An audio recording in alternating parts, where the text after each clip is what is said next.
হোসনেয়ারা, মরার পরে তোর মুখটা ভালো করে দেখতেও পারলাম না।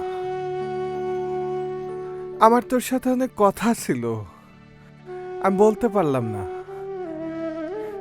এই, তুই টেলিফোনটা কাইটে দিলি কেন? তোর উপর অনেক নির্যাতন হয়েছিল না? হায় রে, হায় রে কপাল আমার। তুই আমার বোন আর আমি তোর ভাই, এমন একটা ঘটনা ঘটলো আমি তোরে জিজ্ঞেসও করতে পারলাম না কারা তোর সর্বনাশ করলো। আল্লাহ, তুমি কোনো ভাই বোনরে এরকম বিপদে ফেলো না আল্লাহ।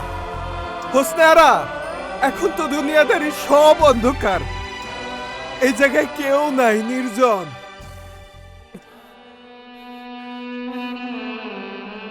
মরে গেলে আত্মা নাকি সাথে সাথে ঘোরে, তাহলে তোর আত্মাও তো আশেপাশে আছে।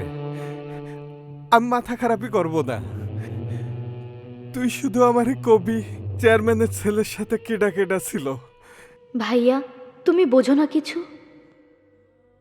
মনে আছে তোমাকে বলেছিলাম তুমি আর লাঠি খেলো না। কোনো প্রতিযোগিতায় কেউ হেরে গেলে প্রতিহিংসা সৃষ্টি হয়, তারপর প্রতিঘাত।